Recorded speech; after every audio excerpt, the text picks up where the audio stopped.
We have easily the best looking episode of 2014 right here. This episode of Fate Stay Night, best looking, best animated, best art of anything this year. It was just on some whole other level with the level of detail, the movement, the fluidity.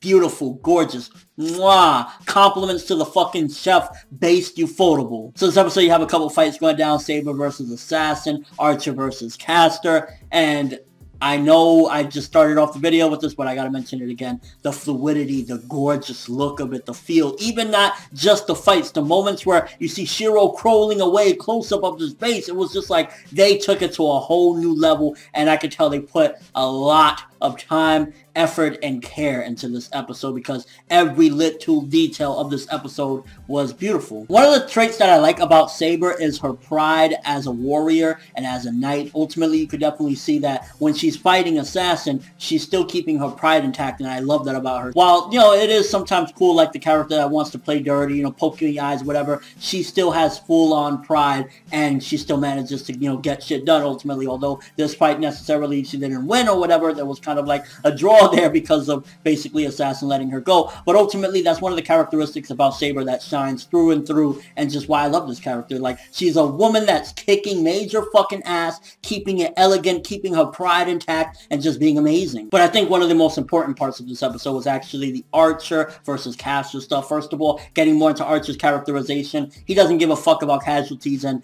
you kind of get a little bit of a glimpse into something that was really fucked up and weird. I obviously know about it, so I won't spoil it, but you get a little bit of foreshadowing into something about Archer. You see a graveyard with a bunch of swords and him just there looking fucking miserable, so that kind of gives you an indication that something probably fucked up in the past happened to him to get him to this particular point, because even though later on, after all that shit happened, Saber and Shiro was still kind of like that he has a good heart, so it definitely has to make you wonder, what would make somebody go this far to the point where they don't give a fuck if there's casualties? Like, whatever, bro. Especially considering he's supposed to be a hero. And if you even look at his characterization as well, when Caster offers him a partnership, he doesn't say, oh no, you're a scumbag, fuck you. He says, you don't really have manpower, you have nothing really to offer me, so I'm not going to take it. But assuming, let's just say Caster had a really good proposition, he might have took it. So that definitely makes you wonder as well, damn, how far will Archer go? Why is he so fucked up? And then what he did to Shiro later on, which again just looked absolutely fucking amazing. This was the best episode. I mean,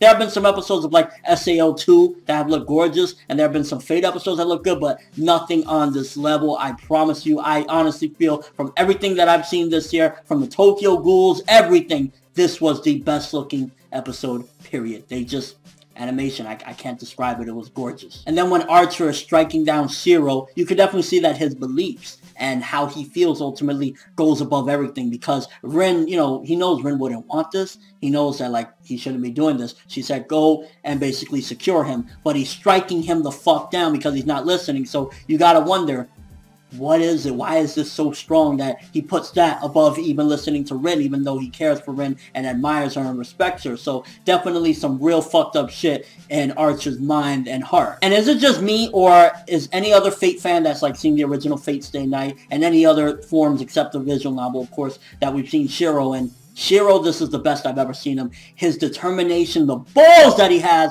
that he's just crawling away after getting fucking slashed down the stairs and everything, is like, this character is so fucking much better as a main character and as just a character in general than the original Fate Stay Night. I mean, he puts that Shiro to shame, that goofy fucking idiot that was kind of even sexist to a certain degree. This guy, he has balls, he's going to stand by his beliefs, and it's kind of ironic that him and Archer kind of have similar ideals to a certain degree. It's just that Archer, there's something really fucked up with him. But with Shiro still, you know, stands strong and proud and goes with what he believes in. When he's just dragging his carcass away, I'm like, this dude, like, nothing but respect for this Shiro. This Shiro, Ufotable took this character that was fucking butchered in the Dean version and looked like a fucking moron and made him into a fucking hero. Like, he's awesome. So we got progression with both of those fights ending, and you even got Archer fucking showing that he's a nut job, going after Assassin as well. Like, I don't give a fuck, motherfucker. Oh, I gotta talk real quick. I gotta mention the I am the bone of my sword. One of the most epic sayings in all of anime. When he goes into that, you know shit's going down, and